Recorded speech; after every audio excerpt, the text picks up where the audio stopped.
네, 안녕하십니까. 물리 스터디, 무리함수 시간입니다. 오늘 27번째 시간이고요. 음, 다들 이제 뭐 느끼시겠지만 요즘 밖에 나가면 굉장히 뜨겁습니다. 한 며칠 전까지만 해도 비가 오락가락 했던 것 같은데, 정말 뜨겁습니다. 다들 더위 조심하시고요. 네, 뻘소리였습니다. 더 이상 뭐 그 뒤에 할 말이 생각이 안 나네요. 오늘은 2025년 7월 25일입니다. 지금 양자역학 하고 있고요. 그 양자역학을 네 번에 걸쳐서, 다섯 번이었나요? 네 번이었나요? 다섯 번이었죠? 다섯 번에 걸쳐서 하게 될 것 같고, 그리고 지난 2주 동안 했던 거 생각해 보면은 그러니까 지지난주에는 그 흑체 복사를 실제로 유도하는 것에 대해서 얘기를 했고, 잠깐만요. 지난주에는 그 컴퓨터 산란부터 시작을 해서 그 톰슨의 이제 실험과 러더포드의 실험까지 해서 마지막에 그, 결론이 뭐였죠? 사실 이제 콤튼 산란 자체는 조금 뒤에 나왔지만 아인슈타인의 광양자 포톤 가설을 이제 컨펌한 실험이었고요. 네네.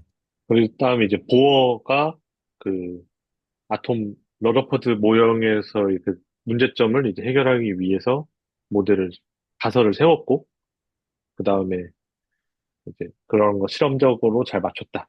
뭐 음, 그런 원자 스펙트럼을 잘 맞췄다. 이런 식으로 가면 될 것 같습니다. 네. 어쨌거나 지난 두 주의 내용을 꿰뚫는 거는 광양자 가설이었던 것 같습니다. 결국은. 오늘 얘기는 또 이어서 해주시면 되겠습니다.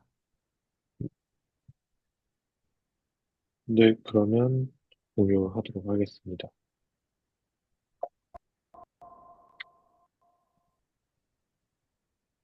오늘은 이제 저번 시간에 저희가 그 보어 방금 잘 말씀해 주신 대로 저번 시간, 저저번 시간에 흑체 복사 얘기를 했었고 그리고 러더퍼드의 원자 모형에 대해서 일단 그것이 이제 현상적으로 맞는 것 같은데 이런 맥스웰 방정식으로부터 유도되는 라머 포뮬라에 의하면은 움직이는 전하는 이제 저 에너지를 잃어야 되는데 안정적으로 유지된다거나 하는 그런 사실들이 이제 좀 맞지 않았단 말이죠. 그래서 보어가 이걸 해결하기 위해서, 그리고 기존에 이제 리드버그랑 리치 이런 분이 이제 엠피리컬하게 실험 데이터랑 맞춰서 확인했던 저런 결과들을 설명하기 위해서 보어는 이제 아인슈타인과 플랑크로부터 영감을 받아서 다음과 같은 이제 가설을 세웠었습니다. 뭐냐면은 앵귤러 모멘텀이, 그러니까 원형 궤도를 했을 때 얘기고요. 이거는 2015년쯤에 이제 조머펠트 등등이 이제 사원 궤도로도 확장을 한 바가 있습니다. 어쨌든 원형 궤도 그를 돌고 있는 전자에 대해서 앵귤러 모멘텀이 어떤 상수로 앵귤러 모멘텀의 디멘션을 갖는 상수로 이제 퀀타이저가 되어 있다. 그러니까 퀀타이저가 되어 있다면 정수배로 이렇게 되어 있다. 그런 가설을 세웠고 이 가설 하에서 쭉 계산을 했더니 말씀드린 특히 중간에 이제 아인슈타인의 그 광량자 가설로부터 나온 저 릴레이션 에너지는 플랑크 상수 곱하기 프리퀀시에 해당을 한다라는 가설을 넣어서 이제 예측을 했더니 아까 말했던 그 이런 엠피리 실험과 맞추는데 이제 성공을 했었고요. 그리고 이거를 가지고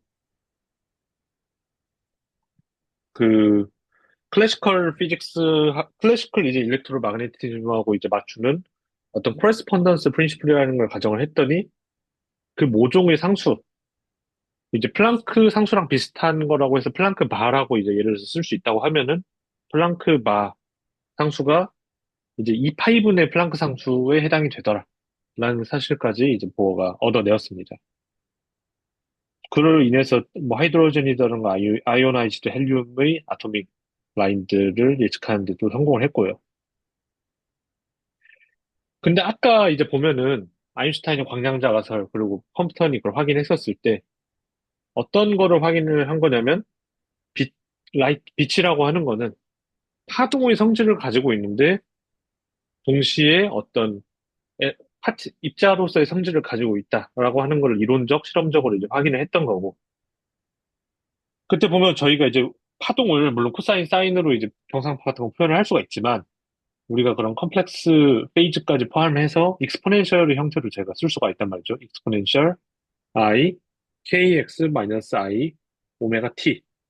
이때 오메가는 이제 프리퀀시, 앵귤러 프리퀀시에 해당을 하고 k는 우리가 웨이브 넘버라고 웨이브 벡터라고 부르는 그 다 알고 나서 이제 하는 얘기면은 뭐 h 바분의 이제 p 모멘텀에 해당을 하고 그 조금 더 고전적인 파동의 언어로 말하면은 이 파동이 진행하는 방향을 가리키면서 그 크기는 이제 파장분의 1에 해당을 하는 그런 벡터가 이제 또는 뭐 C분의 이제 뉴라고 할게요.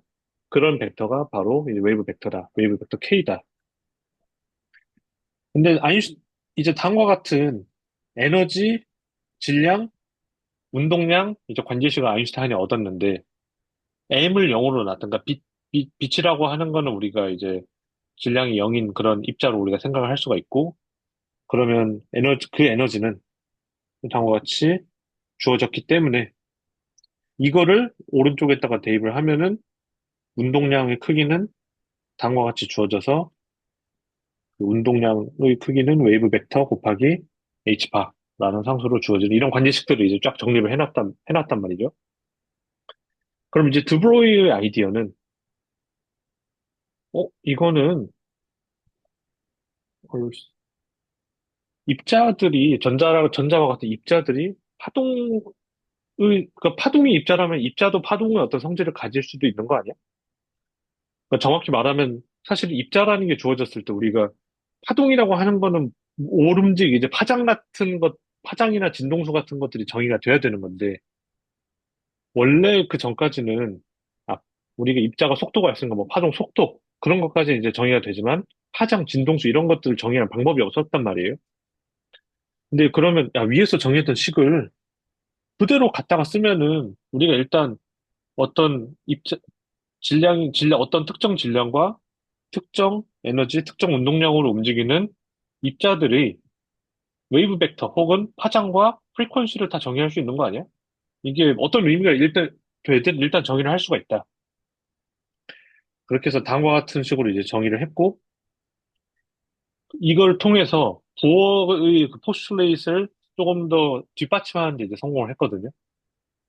이게 뭐였냐면 보어의 가설이 다음과 같이 이제 원형 궤도가 있을 때 앵귤러 모멘텀이 NH 바라고 하는 거였는데 어차피 MEV는 제가 모멘텀인 걸 우리가 알고 있으니까 저걸 우변으로 보내고 이 파이를 양변에 곱하면 H바는 H바는 그 2파이분의 H였기 때문에 양변에 다음과 같은 식으로 이제 정리가 된단 말이에요.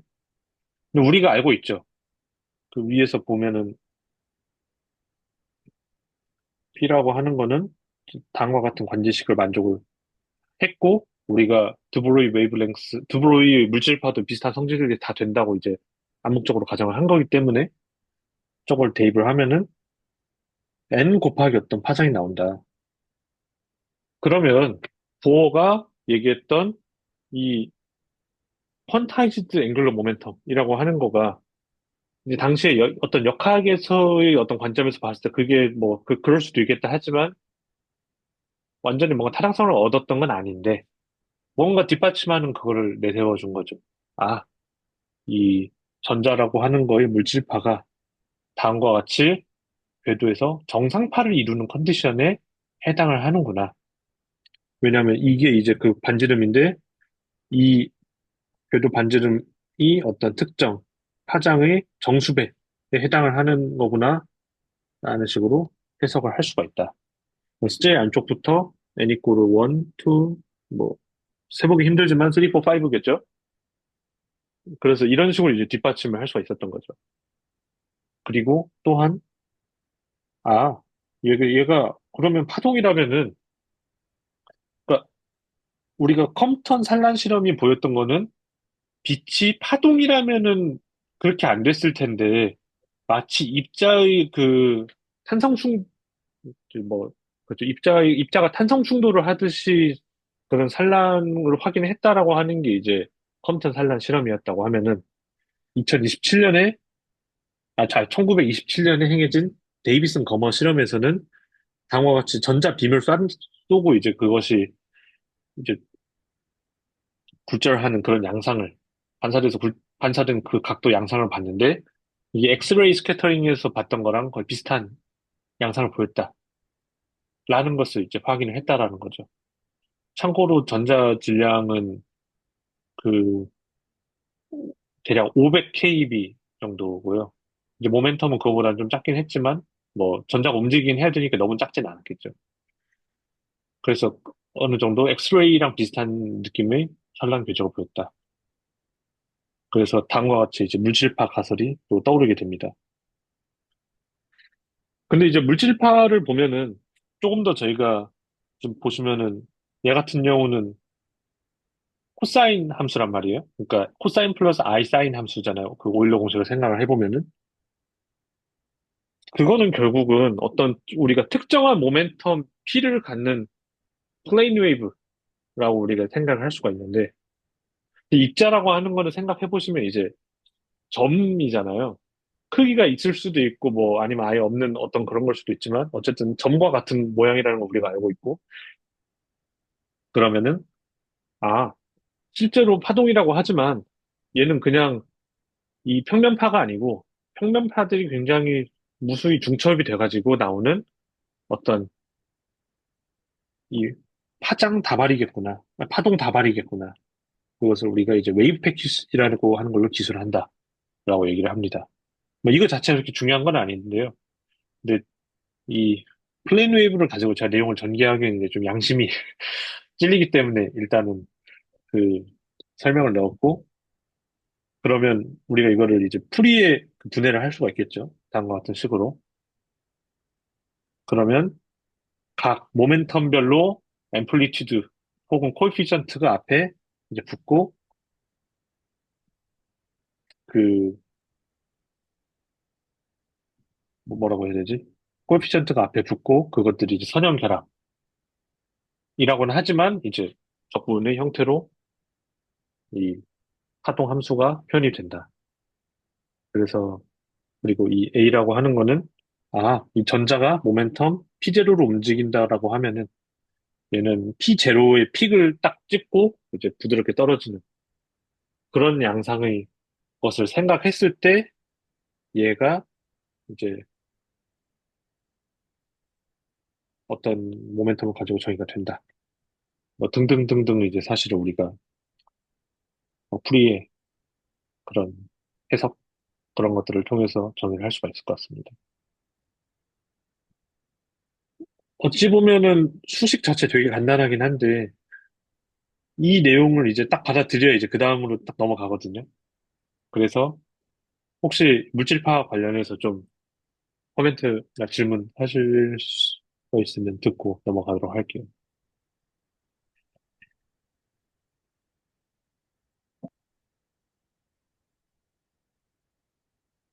또 여기 전 페이지에서 네. 지금 뭔가 그 그러니까 지금 밑에 그래프의 아지무스 앵글이 위에 그림에서 세타인가요? 이제 저도 그럴 거라고 생각하는데 이게 물론 보통 스페리컬 코디네이트에서는 보통은 세타가 이제 이거고 파이가 그건데 근데 이제 뭐 저 플레인을 그 XY 플레인이라고 놓으면은 뭐 문제가 없지 않을까요? 아, 네. 이 실험이 의미하는 게 뭔지 제가 좀 와닿지가 않아서 사실 여쭤보려고 했었습니다. 이거는 이제 사실은 제가 그냥 위키피디아에서 이제 긁어온 거긴 한데요. 그 뭐라고 표현을 해야 되지? 격자 이 니켈이 이제 실제로는 안에 그 잠시만요.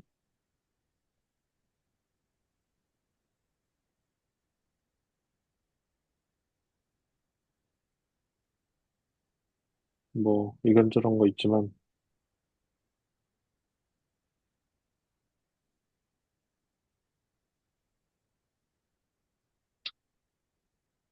이 브레그 산란 이와 같은 패턴을 이제 보였다라는 걸 거거든요. 그 당, 네네. 그 당시 이제 엑스레이를 이용해서 물성을 분석하는 그 브레그 산란 기법이 이미 존재했고, 그래서 이 파동성을 가졌을 때, 이제 크리스탈의 이제 구조에 따라서 그 어떤 각도 같은 거랑 이 파이널 스테이트 파장 같은 게 아마 결정이 됐던 걸로 저는 기억을 하는데, 그 이제 페이즈가 변해가지고 이제 그런 저도 디테일까지는 기억이 안 나지만, 여기 아마 무늬가 있을 것 같은데,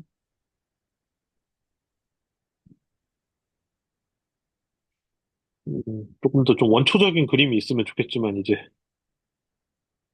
아, 잠깐만. 그러면 결국 저기 그 얘기인가요?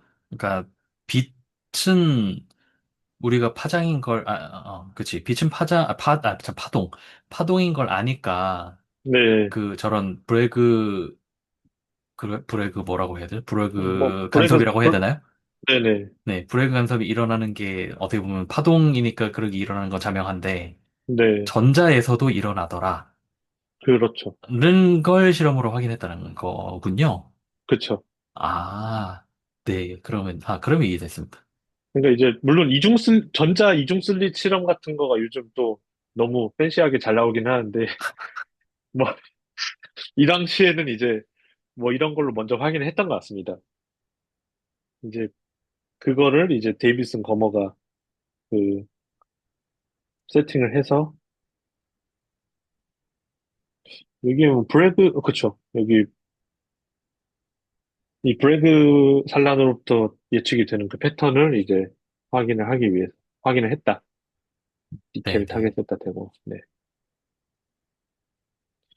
근데 브레그 산란 저거는 보통 어디 교과서 가면 다 나오기는 한데 저도 이 솔직히 이 파동 쪽 광학 쪽은 항상 나올 때마다 저는 좀 자신이 없어서 좀 말을 아끼겠습니다.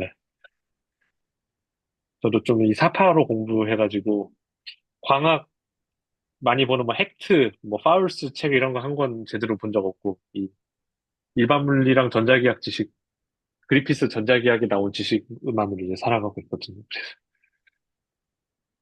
네.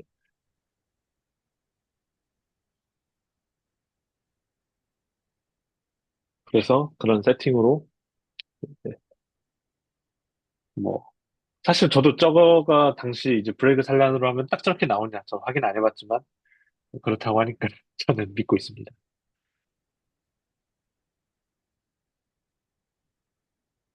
그리고 다음 페이지도 그, 그림이 되게 재밌는데, 네네. 음, 이걸 보면서 또 좀 너무 철학적인 질문인가라는 생각이 들긴 하는데, 네. 아까 그, E 파이 R은 N 람다 옆에 보여주셨던 그 그림이랑 이 그림이랑 또 같이 아, 놓고 보면은 뭔가 전자의 실체를 우리가 정말 알고 있는 게 맞는가? 라는 질문이 문득 드네요. 어떻게 보면 굉장히 이질적이잖아요. 네.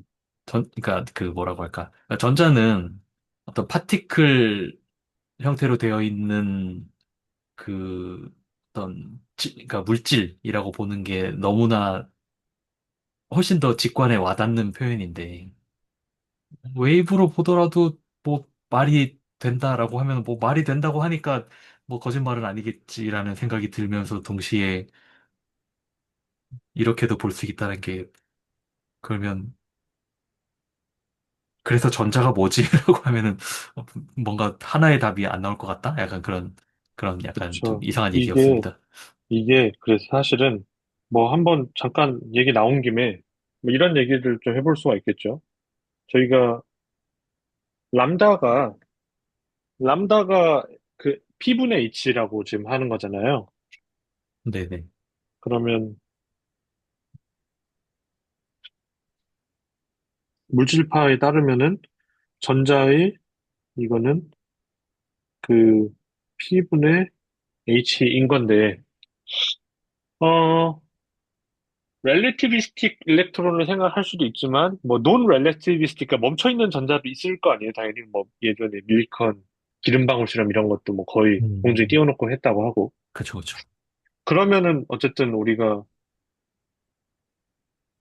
어, 잠시만요. 아, 근데, 그럼에도 불구하고,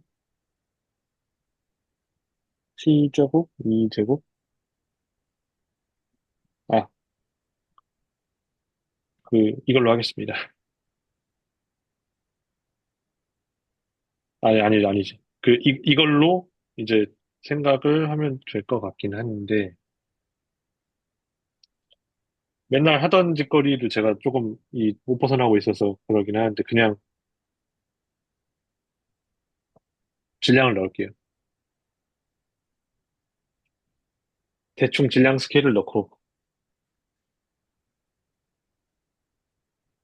그러면 511, 500도 필요 없죠. KEV, 전자 일렉트론 볼트고, 이게 사실은 그 상수 같은 것들이 차원을 이것저것 바꿔서 쓸 수가 있잖아요. 근데 플랑크 콘스탄트가 이제 뭐 6.6 곱하기 10의 마이너스 32승 어쩌고저쩌고 하는데 34생 줄 세컨드 얘기를 하는데 이제 조금 다른 방식으로 쓰면 4 러플리 4 곱하기 10의 마이너스 15승 일렉트론 볼트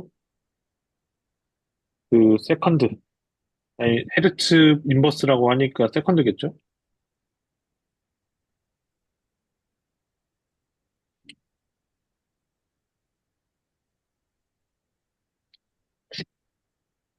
그리고 얘가 곱하기 10의 3승 일렉트론 볼트니까 4, 5도 사라지고 10의 2, 5승 10의 마이너스 20승 세컨드?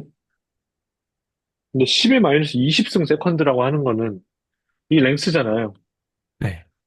여기에 이제 뭔가 차원이 안 맞으면, 이 빛이, 광속이 이제 빠졌구나. 3 곱하기 10의 8승 미터 퍼 세컨드. 그러면 3도 뭐 필요 없죠? 10의 마이너스 12승 미터니까 10의 마이너스 3승 나노미터, 나노 피코, 러플 1 피코미터 정도 되나요? 그렇죠. 물론 이제 제가 계산 제대로 했는지 모르겠어요.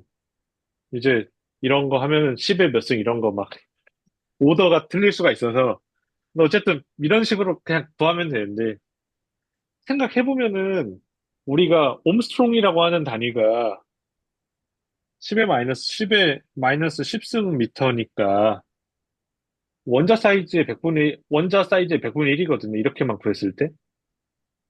그리고 실제로 옴스트롱보다 더 큰 원자를 생각을 하면은 당연히 그러니까 어찌 보면 되게 미약한 거예요. 물론 파동성이라든가 다 보지만 이게 뭐 제가 계산을 잘못해서 제 계산을 잘못해서 이제 뭐 100배 잘못 구했어도 뭐 원자 사이즈 뭐 등등등. 그러니까 이런 정밀한 실험에서는 당연히 그 결과가 나오지만 어찌 보면 또 뭐 이게 잊고 살만한 그런 느낌이거든요. 이 이게 파동이라고 하는 것 자체가. 근데 이제 그럼 훨씬 더 가벼운 입자가 있으면 어떻게 되냐? 예를 들어서 이제 저희가 중성미자 같은 경우는 질량이 1 일렉트론 볼트보다 작다라는 걸 우리가 확실히 알고 있거든요. 그 실험을 통해서. 뭐 더 작긴 한데요. 이제 뭐 아, 1보다는 좀 크던가. 하여튼 1 일렉트론 볼트라고 하면은 전자의 5, 500, 이게 지금 제가 500 킬로 일렉트론 볼트라고 했으니까 만 10만, 50만 분의 1이잖아요. 근데 그게 분모에 들어간 거기 때문에 그러면 50만 분의 1, 5승. 어? 상당히 강렬한 이제 원자의 세계에서 상당히 강렬한 길이가 나왔죠. 왜냐면 이거는 옴스트롱으로 따지면은 대략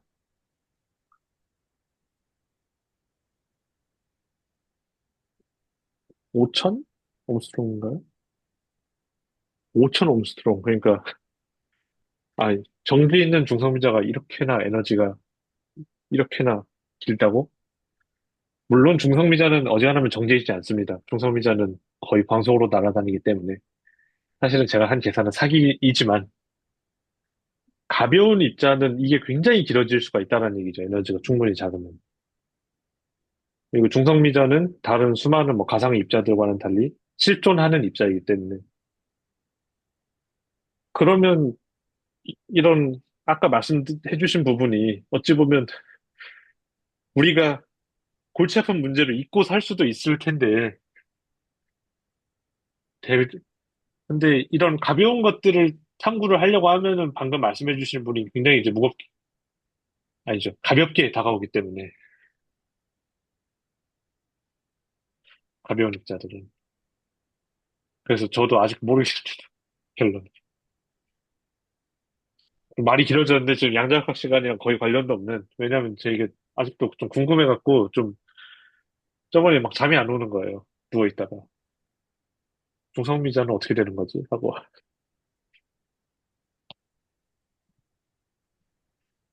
어쨌든 중성미자로 지금 PhD를 하려고 가는 거기 때문에 업데이트가 되면 말씀드리겠습니다. 뭐 누군가는 알고 있을 수도 있죠. 저는 잘 모르겠지만. 성미자도 종류가 있다고 들었었는데. 중성미자가 종류가 세 종류가 있죠. 네, 네. 맞습니다. 근데 최소 세 종류가 있죠. 정확히는. 더 있으면 좋을 것 같은데 발견된 바는 없네요.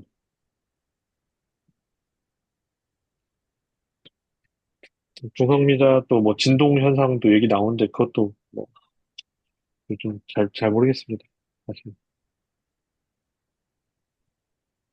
너무 다른 데로 샜는데 혹시 다른 분들 뭐 그 질문이나 코멘트 있으면 듣고 넘어가겠습니다.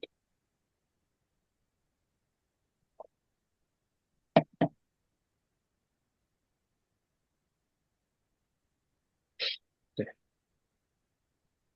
그러면 일단은 이런 입자도 파동일 수도 있다라고 하는 사람들을 당시 사람들이 이제 의심을 했다. 이 유명한 얘기죠. 그 드브로이가 박사학위 논문으로 이런 거 가져오니까 지도 교수가 이 뭐 말도 안 되는 소리 하려고 하냐 하다가 이제 그래도 공작가 사람이라서 아인슈타인이 뭐라고 하면은 이제 다 논문 다시 써오겠지 싶어서 이제 딱 보냈더니 좀 과장을 극찬, 하자면 극찬을 예. 했다고. 이 좀 도발적이지만 또 이런 아이디어가 또 하면서 박사학위를 무사히 받으셨다. 뭐 노벨상까지 이제 박사학위로 논문으로 받으셨다고 하죠. 하여튼 넘어가겠습니다. 슈레딩거가 사실은 제가 지금 순서를 뒤바꾸고 있거든요. 행렬역학이 1925년에 먼저 나왔어요. 근데 행렬역학은 이, 좀, 당시 사람들도 잘 못 받아들였던 것처럼 조금 처음에 직관적이지 않은 면이 있고, 원래 목표는 행렬역학이랑 이 파동역학을 동시에 이제 기술할 수 있는 체계를, 그 표기법을 디렉이 이제 고안을 하거든요. 그래서 그거를 보여드리고 싶은데, 왜냐면은, 특히 혹시 퀀텀 컴퓨팅 이런 거 하실 거면 그 표기법으로 다 가기 때문에, 하고 싶은데, 그래서 일단은 파동역학에 대해서 얘기하고, 행렬역학은 이제 넘어가려고 합니다. 그래서 1925년에 행렬역학이 나오고 나니까, 슈레딩거도 이제 그런 얘기를 고민을 하면서, 이게 조금, 뭐, 직관도 없고, 왜냐면, 하이젠베르크는 어떤 그거에 기대냐면, 우리가 알고 있는 거는 어떤 이 원자들이 전이를 할 때 그 에너지 차이가 어떻게 되는가. 그리고 그것들을 우리가 많이 모아놓고 가만히 관찰하고 있으면은 이 전이 레이트가 어느 정도 되는지 우리가 알 수가 있을 거 아니에요? 그 인텐시티 같은 거를 보면은 그러면은 이제 그것들만은 우리가 옵저버블로 삼아서 계산해야 된다. 그리고 행렬, 그 당시에 별로 알려지지도 않았던 수학인 막 행렬, 물리학자들에게 별로 알려지지도 않았던 행렬을 가지고 막 계산을 해놓으니까 이제 비주얼라이즈도 안 되고 막 싫은 거죠. 근데 이제 슈레딩거가, 내 물질파 이론을 가지고 좀 뚝딱뚝딱 만져봤더니 이제 당화 같은 결과를 얻었어. 라고 얘기를 한 건데요. 기본적으로 이제 명심을 해주셔야 될 게 특수 상대성 이론에서 나오는 당과 같은 이제 에너지, 질량, 모멘텀 관계식을 기억을 계속 해주셔야 됩니다. 우리가 유명한 식은 이것만 얘기를 하죠, 보통. 왜냐하면 오른쪽 거는 이따 보여드리겠지만 논 relativistic limit으로 가면은 우리가 알고 있는 키네틱 에너지가 나오거든요. 리딩 오더로. 근데 왼쪽에 이제 정지해 있는 물체도 에너지를 갖고 있다라고 하는 것 자체가 이제 충격적이었던 거기 때문에 얘만 우리가 떼서 E는 mc 제곱이라고 얘기를 하지만 전체 관계식은 이제 이거와 같다. 그러면 위에 있는 이제 좀 물질파 식을 T에 대해서 두 번 이제 미분을 하면은 익스포넨셜 위에서 미분을 하니까 우리 아시잖아요. 익스포넨셜 x에 대해서 미분하면 a 익스포넨셜 ax 나오는 거. 그러면 여기에는 마이너스 IH 바분의 E가 두 번이 나올 거라서 여기에 이제 이런 식으로 들어갔고요. 그러면 위에 있는 관계식을 쓰면은 M제곱 C4제곱 파트랑 P제곱 C제곱 파트로 이제 쪼개지겠죠.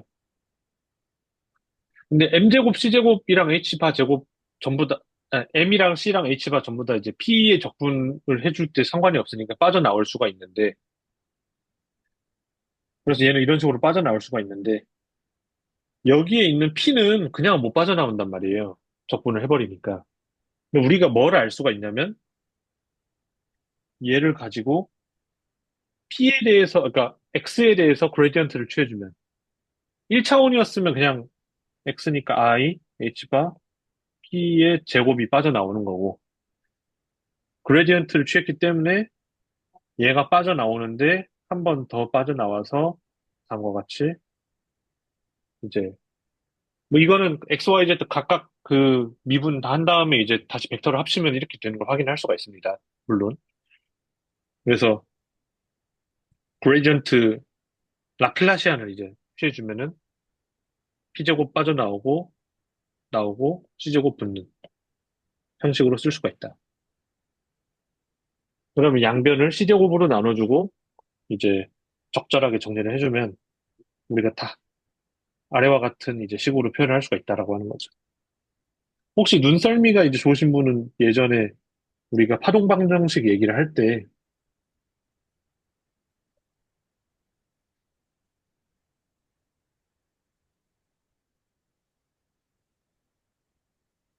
이런 게 이제 속도 V를 갖는 파동의 파동방정식이었단 말이에요.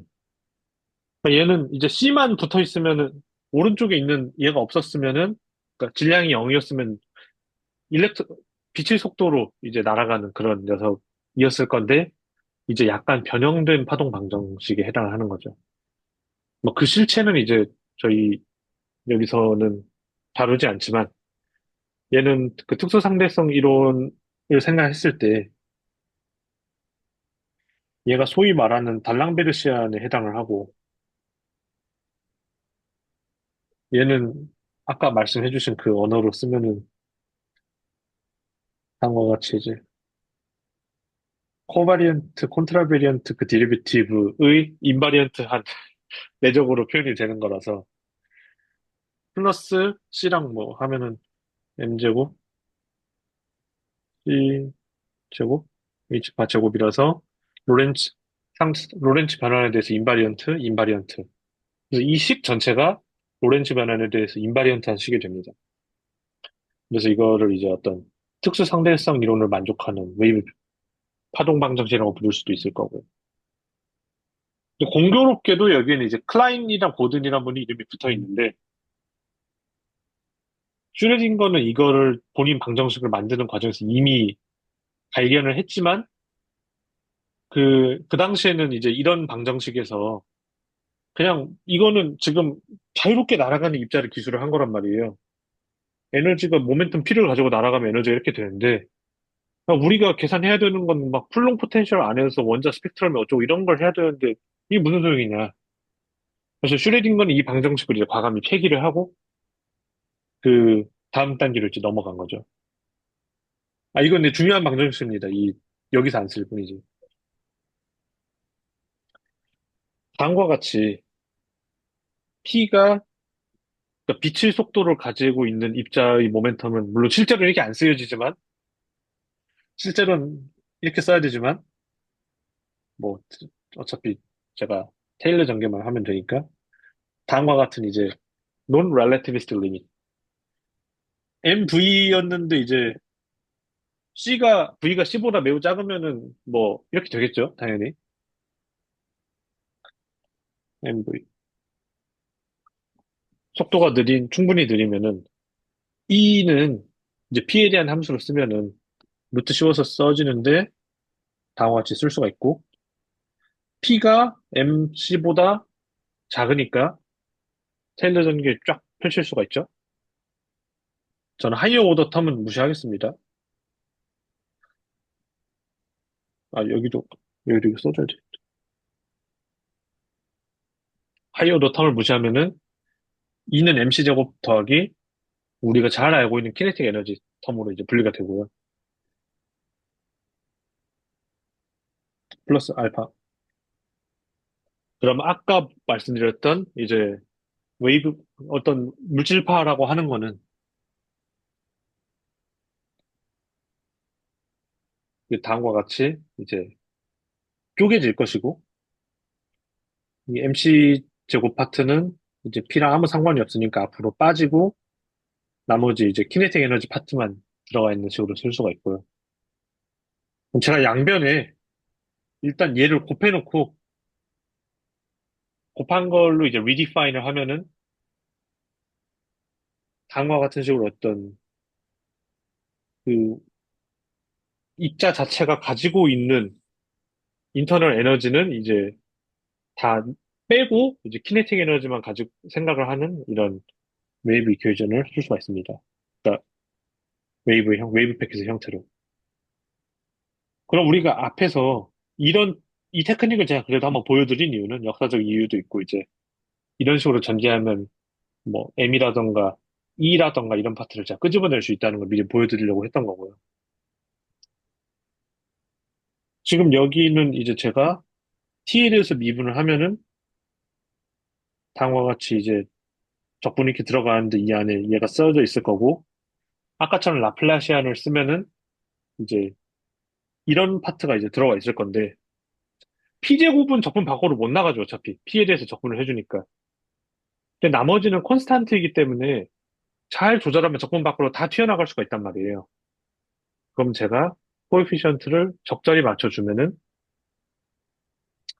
다음과 같은 어떤 형태의 방정식을 이제 얻을 수가 있게 됩니다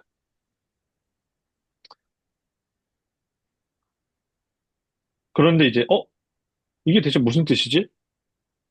하고 한번 이 단계에서 다시 인터프리테이션을 한번 시도를 해보면은 플레인 웨이브가 있을 때 아까 얘가 이제 플레인 웨이브였단 말이에요. 근데 얘를 이제 액, 액션을 취해주면은 에너지만 아래 뚝 떨어지는 그러니까 저거 자체를 어떤 매트릭스라고 하면은 매트릭스 혹은 오퍼레이터라고 하면은 아이겐 밸류 프로블럼이 되는 거거든요. 그 플레인 웨이브가 아이겐 펑션이 되는 거고 모멘텀에 대해서도 마찬가지예요. 얘가 이제 자세히 보면은 이 M을 빼고 보면 얘는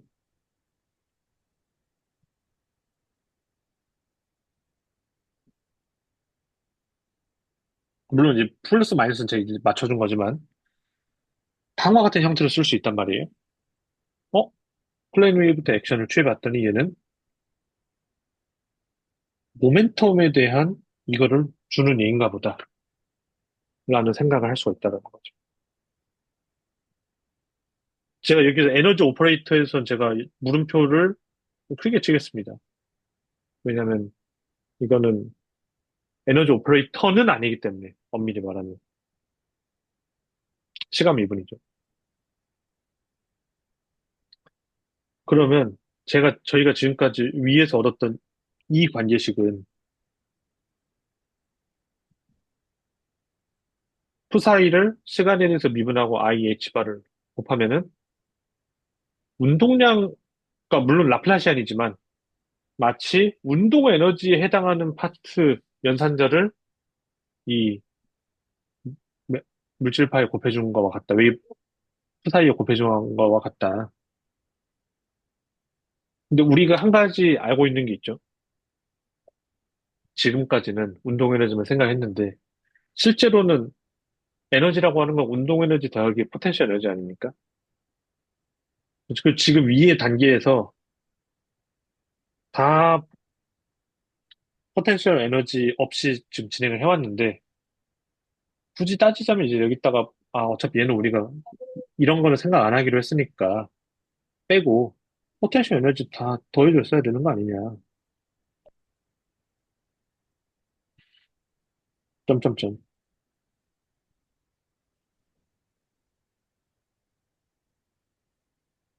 그러면 우리가 이제 아, 뭐 물론 실제 과정이 이렇게 순탄했을지는 의문입니다만 일단 저희 사기를 한번 이제 믿고 가보시면 오른쪽에 있던 거는 운동 에너지만 뿐만이 아니고 포텐셜 에너지까지 포함을 해서 다음 거 아래와 이런 식으로 이제 만족을 해야겠구나. 이때 이제 이 모멘텀 오퍼레이터랑 그러니까 키네틱 에너지 오퍼레이터랑 포텐셜 에너지 오퍼레이터를 합쳐서 우리가 해밀토니안이라고 하는 걸로 쓸 수가 있기 때문에 이 어찌 보면 이게 슈레딩거 방정식이라고 불리는 게 됩니다.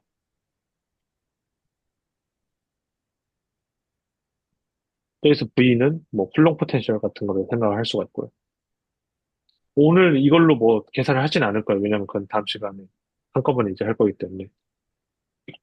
그런데 이제 슈레딩거는 이런 방정식을 가지고 보어의 아토믹 스펙트라를 그런 사람들이 계산해 놓은 것들을 다시 이제 리프로듀스 할 수 있고 클래시컬 피직스의 어떤 결과들도 맞춰볼 수 있다라는 걸 이제 보였다라는 거죠.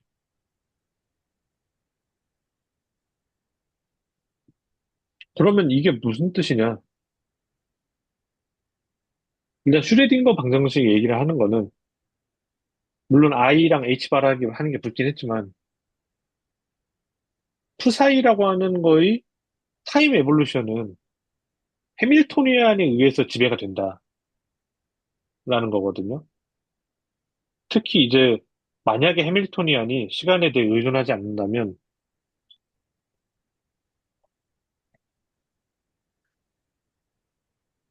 이 푸사 시간 뭐 푸사이는 exponential 마이너스 i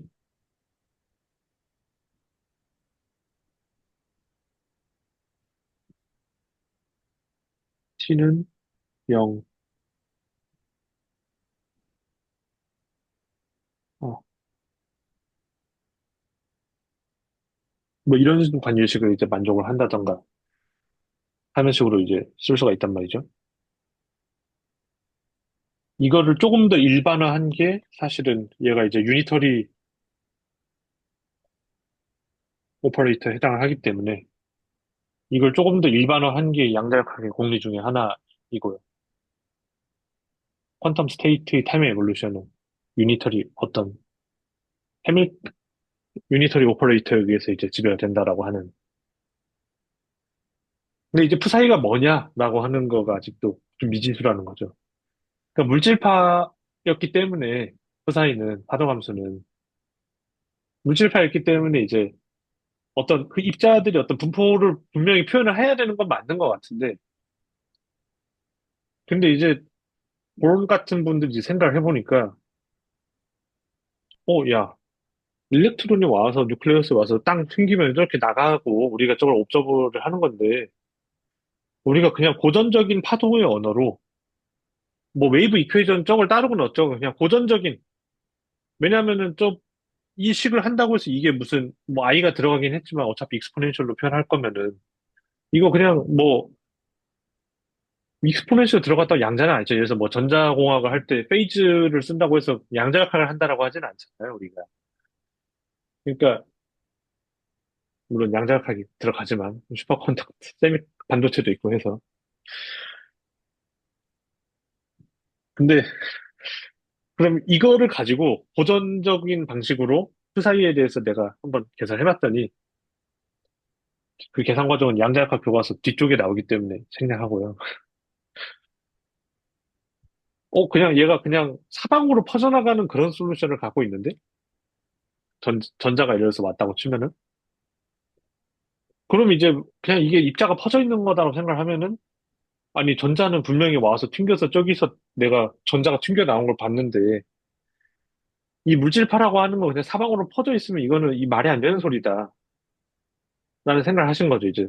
약간의 수학적 그 계산과 더불어서.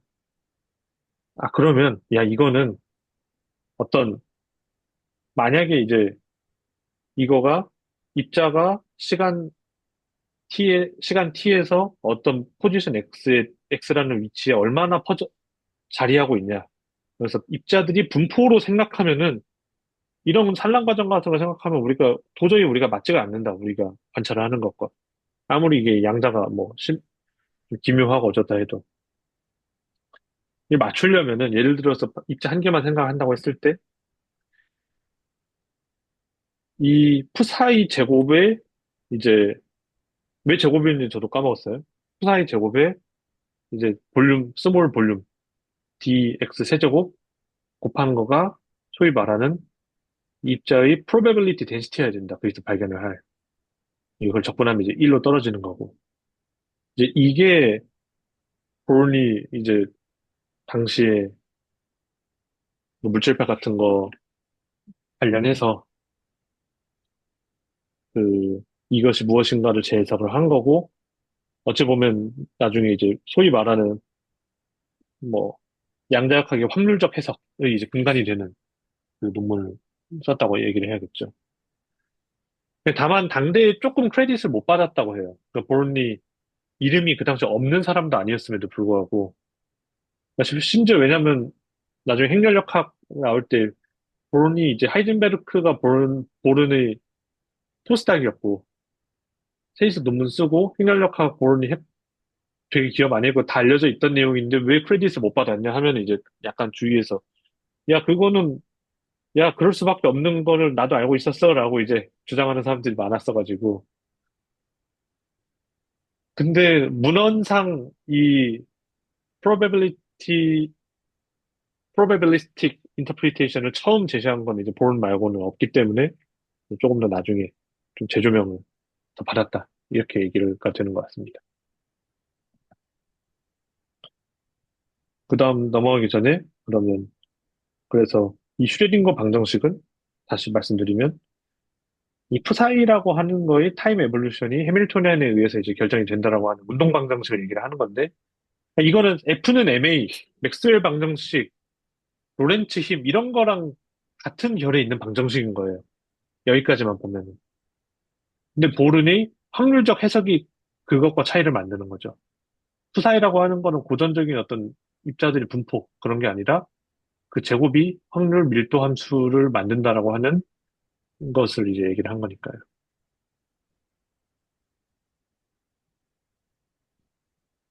그래서 간단한 이제 슈레딩거의 파동력학에 대한 소개는 이제 뭐 이렇게 합니다.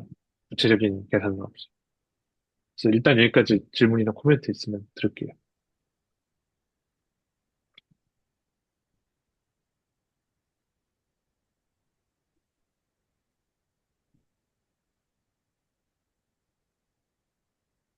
제가 중간에 살짝 놓쳐서 그런데, 네네. 음, 푸사이가 갑자기 어디서 튀어나온 거죠? 물, 물질파입니다. 아, 푸사이가 물질파인가요? 물질파로 모티베이션을 받은 거죠. 아, 네, 네, 네. 네. 아, 그러면, 아,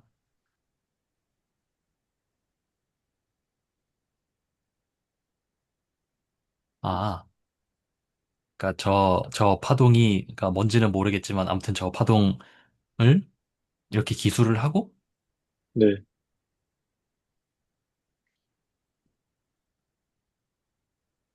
근데 이 파동이 만족해야 되는 이퀘이션을 어쩌고 저쩌고 저쩌고 해서 찾아낸 게 아까 보여주신 그, 요거인 거죠? 예, 예. 음, 그러니까 이 과정 자체는 그냥 고전력학적인 거에 가까운데, 그러니까 뭐 상대론 같은 게 있긴 하지만 이거 사실은 그러니까 실제 슈레딩거는 이제 이 상대론적인 것도 알고 있었지만 이제 뭔가 맞추는 게 좀 잘 안 되니까 실험하고 이제 다시 논 렐러티비스틱한 컨디션으로 돌아와서 작업을 한 거거든요.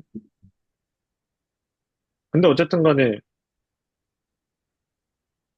이런 장난질을 할 때 저 H바라고 하는 거는 플랑크, 아인슈타인, 보어의 그 결에서 튀어나온 상수잖아요.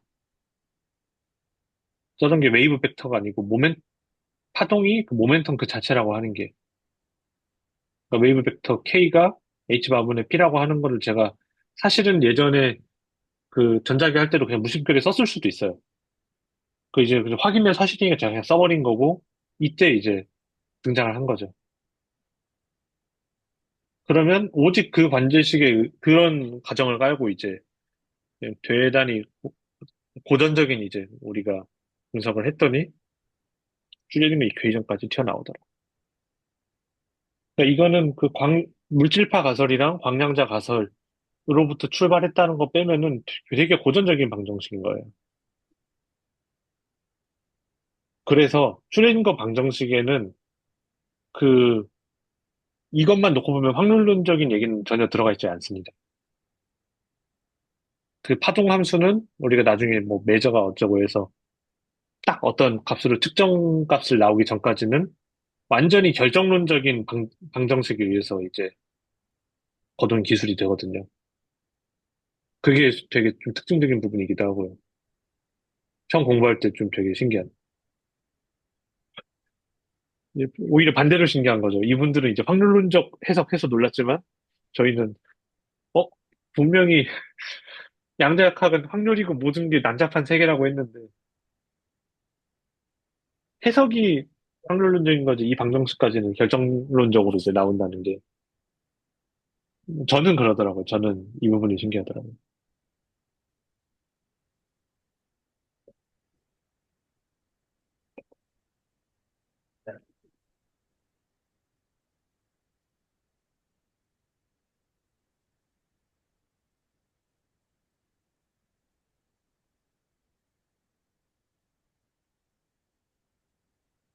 또 혹시 다른 분들 뭐 질문, 코멘트 있으시면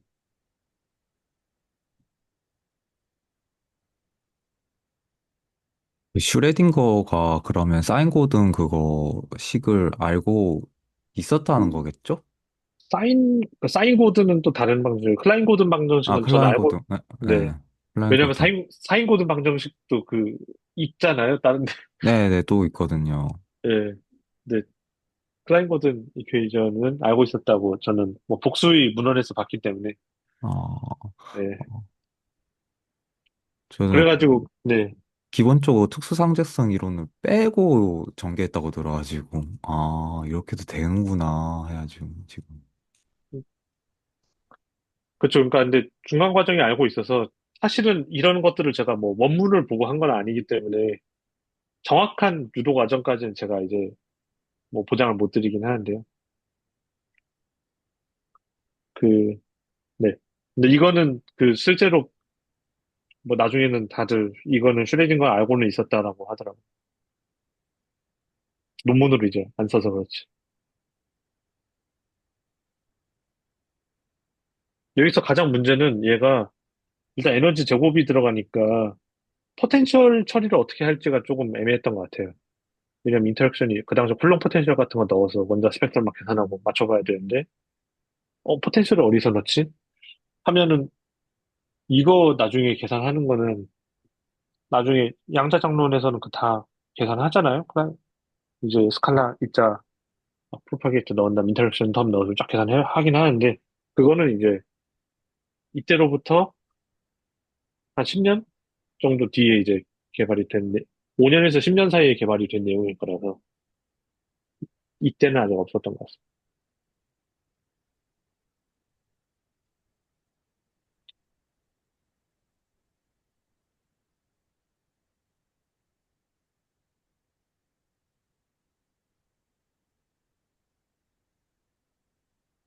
뭐 또 다른 뭐 거 없으시면 음, 일단 그, 넘어가고. 그 네네. 유니터리라고 돼 있는 부분 있잖아요. 거기 혹시 네. 그게, 그러니까 나중에, 아까 행렬역학에서 들어가면 유니터리 행렬 막 이런 거 막 나오기 시작하는데 그거랑 같다고 봐야 되는 건가요? 그쵸. 사실은 이 행렬역학이라고 하지만은 오퍼레이터 역학인 거잖아요. 예, 예, 그러긴 결과적으로는. 하죠. 네, 네. 근데 그러니까 저도 이제 그 용어를 좀 혼용해서 쓰고 있는 거죠, 사실은. 아, 네. 물론 이제 저거는 뭐 아까 말씀드렸듯이 H가 시간에 의존하지 않을 때에만 쩍골이고, H가 시간에 의존하면은 이제 좀 복잡해집니다. 이 다이슨 시리즈 뭐 풀고 뭐 타임 디펜던트 퍼터베이션 시리 이런 거 막 풀어야 되는데 용한 일이고요. 그러면 그 다음에 제가 행렬역학을 오늘은 이제 안 할 건데, 그거의 모티베이션이 됐던 아인슈타인의 얘기를 잠깐 하고 이제 넘어가도록 할게요. 이것도 사실은 노테이션을 제가 다 바꿔야 되거든요. 제가 이거를 저는 이제 저도 이런저런 책을 참고하다 보니까 옛날에 이제 다른 데서 했던 거를 가져온 건데, 그 하이젠베르크가 했던 거랑 맞추려면 노테이션을 다 바꿔놔야 돼서 일단 오늘은 얘기하고 노테이션 제 다음에 바꿔오는 걸로 할 건데요.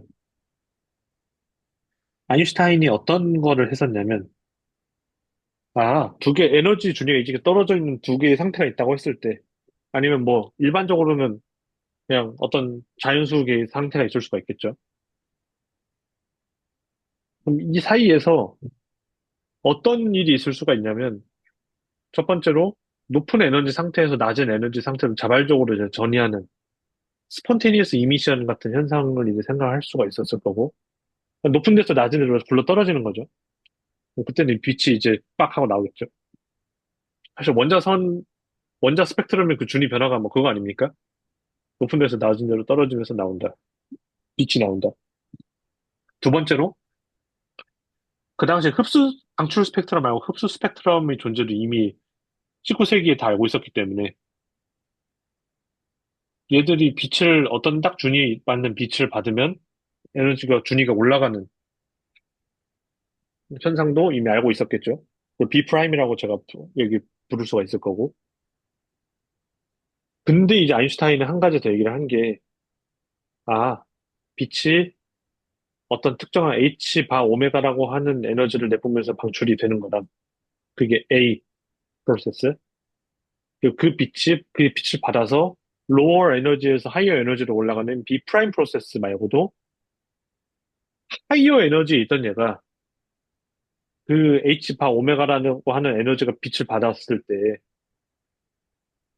갑자기 나 내려갈래 하고 조금 이상해 보이지만 내려갈 수도 있지 않을까? 그거를 이제 B 프로세스라고 여기서 제가 표현을 해놨습니다. 제가 쓴 게 아니고 아인슈타인이 이렇게 표현을 했죠.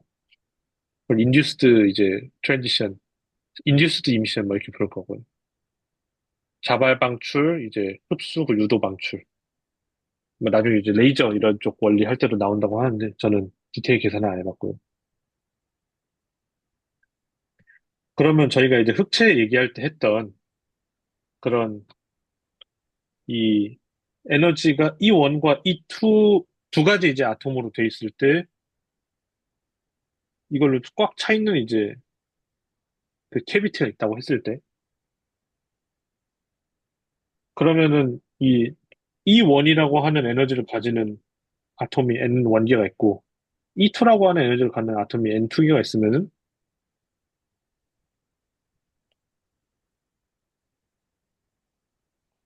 일정할 거기 때문에 전체 시스템은 당화 같은 걸 이제 만족을 한다고 봐야겠죠. 뭐 N N이 이제 자인수긴 하지만 굉장히 아보가드로 수로 하면은 뭐 제가 D로 쓴다고 델타가 아니고 D로 쓴다고 뭐 큰 문제는 안 될 거고요.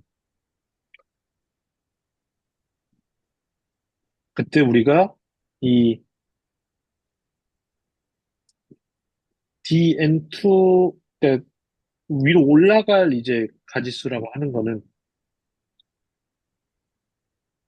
흡수되는 그 N1이라고 하는 건 이제 입자 개수인데 입자 개수 곱하기 그 이 안에서 프리퀀시 오메가를 갖고 있는 포톤들이 얼마나 있는가.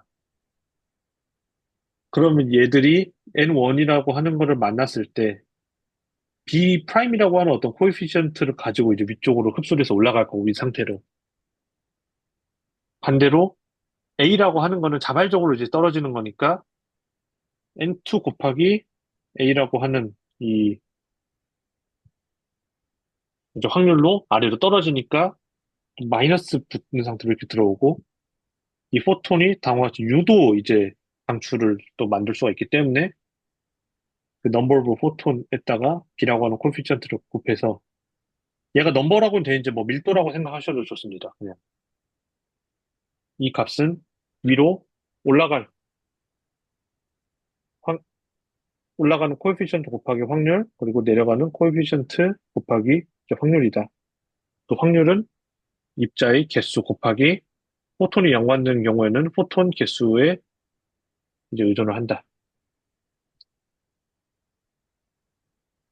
이제 그렇게 생각했을 때, 아, 만약에 이것들이 이퀄리브리엄 상태에 있으면은 DN1이랑 DN2는 이제 0일 거고, 그러니까 이 개수가 안 변한다는 얘기죠. 계속 왔다 갔다 하면서. 그리고 볼츠만 디스트리뷰션을 따를 것이다. 이거를 제가 라지엔이 써야 돼. 라지엔이 노멀라이제이션 컨디션이 어떻게 되는지 몰라서 스몰 n으로 하겠습니다. 잠시만요.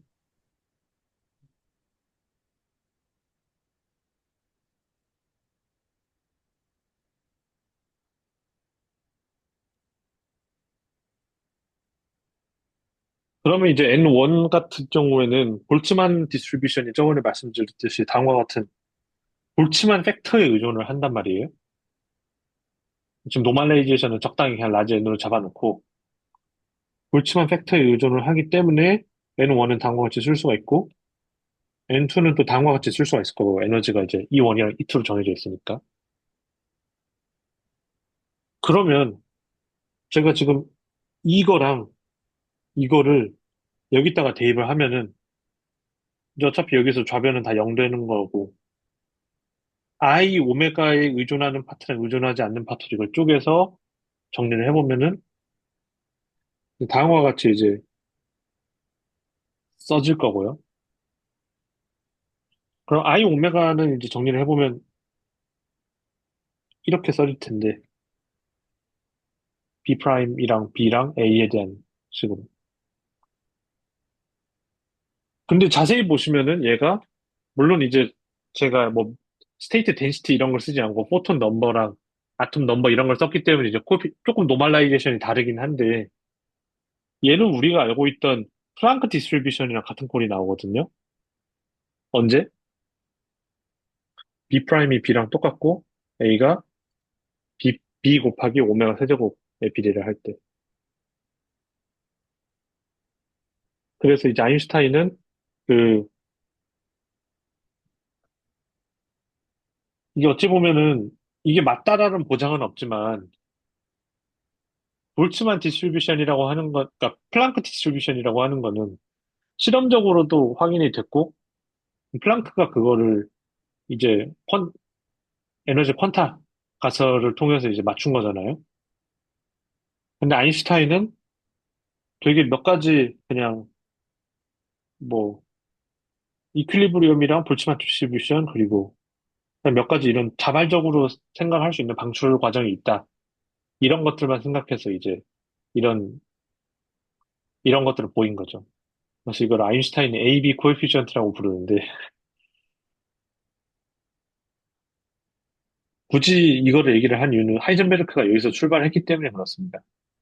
여기서 출발 안 했으면 안 하고 싶었는데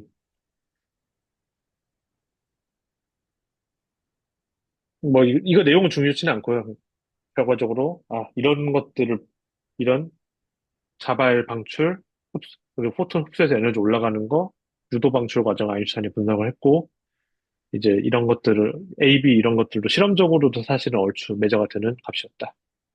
뭐 그 정도만 하고 이거를 그러면 하이젠베르크가 어떻게 했느냐 그건 이제 다음 시간에 말씀드리겠습니다.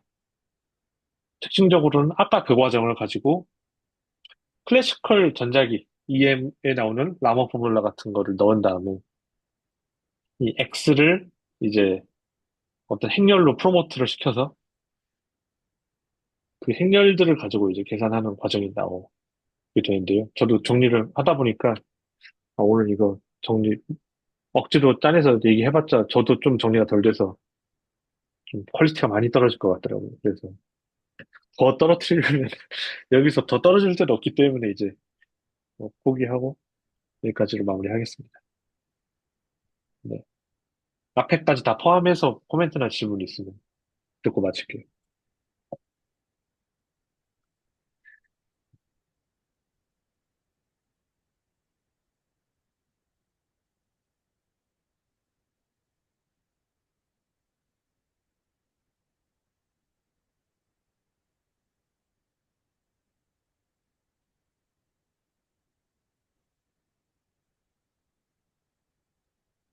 근데 한 가지 궁금한 게 있는데, 네네. 그 보른에서 보면 그 웨이브를 그러니까 퍼진다라고 생각했을 때 다른 것들하고 맞지 않는다고 했잖아요. 네. 그래서 어떤 게 안 맞는 건지 혹시 알 수 있을까요?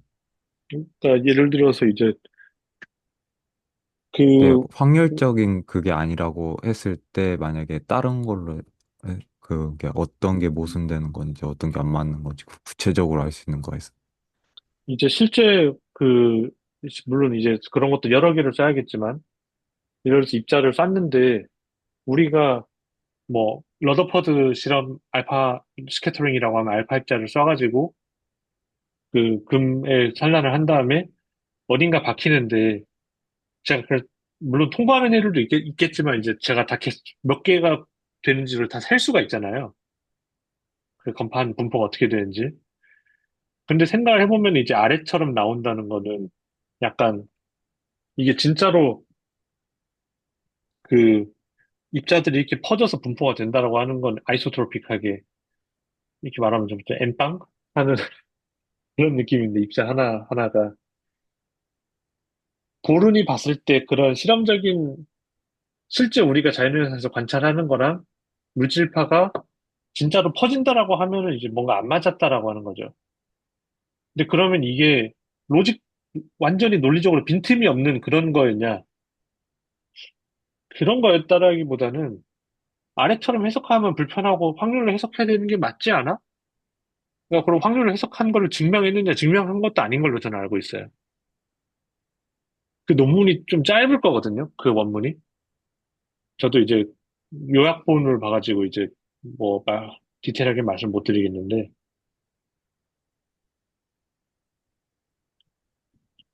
결국은 이래야 되지 않을까? 라는 거에 더 가깝다. 이렇게 말씀드려야 될 음, 것 같아요. 이제 음. 불편하셨다는 거죠.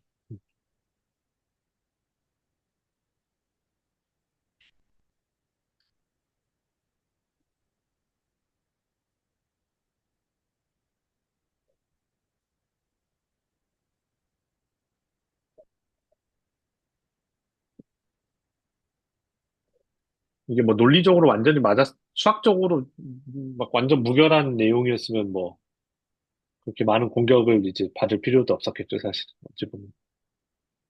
음.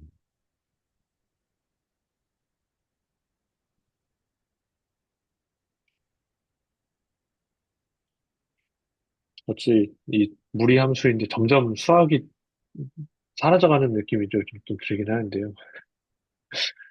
굉장히 쉬운 수학만 나오고 있기 때문에.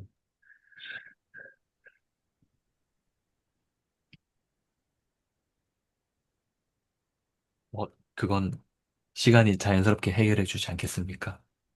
근데 아니, 이거는 이제 스스로에 대한 반성인데 이걸 그렇다고 제가 뭐 양자역학이 깊은 수학의 정수를 아냐 하면 그것도 아니라서 말씀드릴 드릴 게 없습니다, 이게.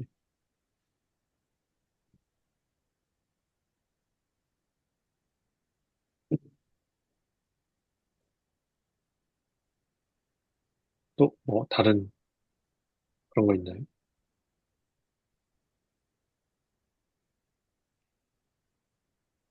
행렬역학에서 네, 얘기를 하나 들었었는데, 네, 어, 하이젠버그, 하이젠 그 걔가, 그 사람이, 네, 걔가 좀 건방진데, 그 사람이 행렬에 대해서 몰랐다 하더라고요. 네, 네, 맞아요. 근데 만들어 보니까 이게 행렬이었다, 그래가지고, 보면서 참 신기했다는 생각이 좀 들어요.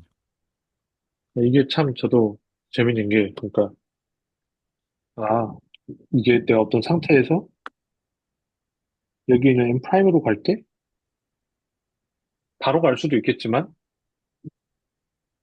내가 M1부터 M2, M3 이거를 다 거쳐가는 느낌으로 이제 이런 것들을 이제 합을 생각을 했던 거고 그러면 이제 자연스럽게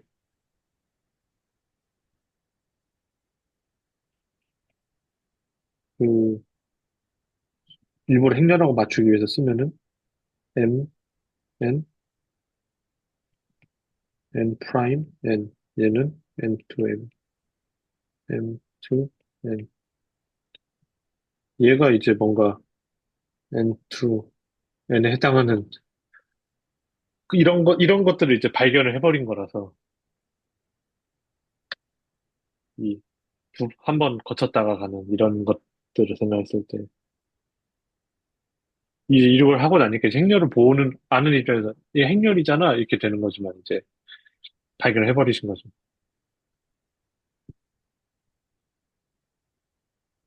근데 어찌 보면은 그게 행렬의 본의가 아닌가라는 생각도 많이 들더라고요. 뭐 마르코프 체인도 그러잖아요. 그 어떤 상태에서 행렬로 탁, 탁, 탁 해서 이전 거 신경 안 쓰고 리니어하게 가니까.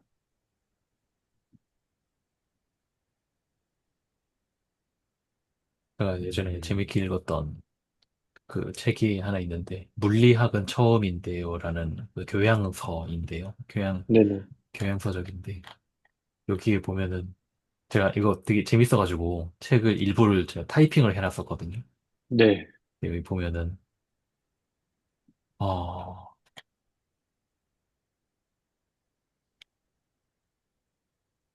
당시 물리학자는 대부분 그런 이상한 곱셈에 관해 알지 못했다.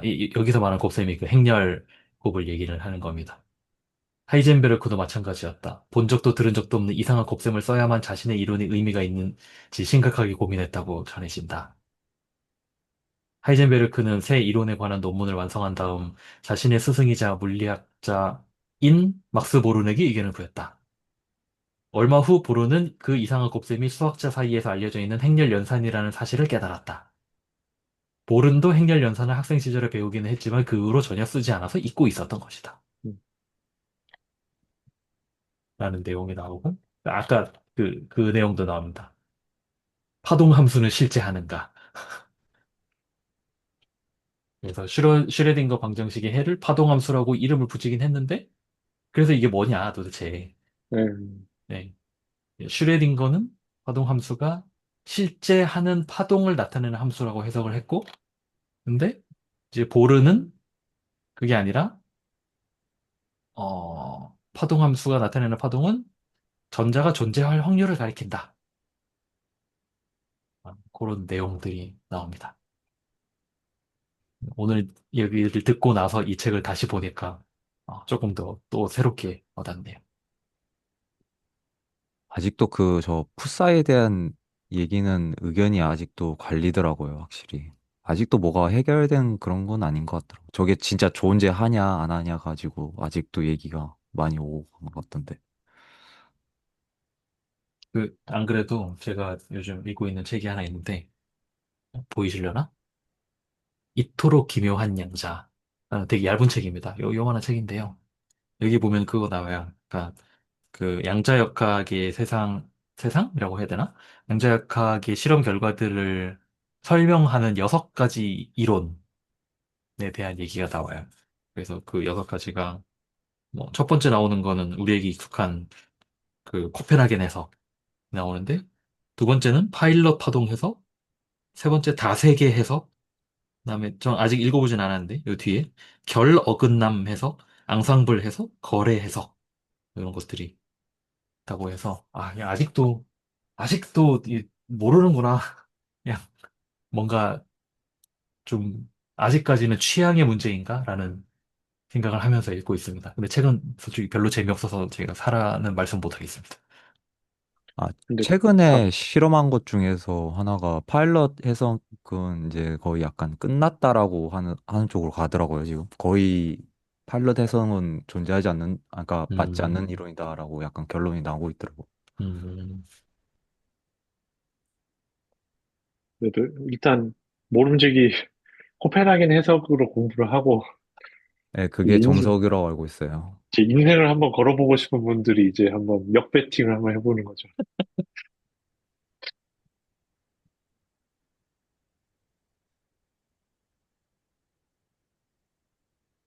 보통 그래서 그런 역배팅은 이제 그 좀 노 교수님들이 많이 하시죠. 왜냐면 그런 역배팅을 한 포스닥은 역사 이름을 남기거나 다 학계를 떠났기 때문에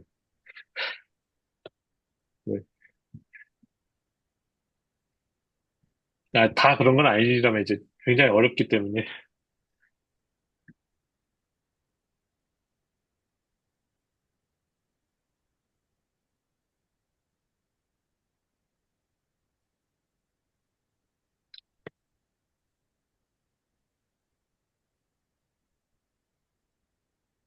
네. 그러면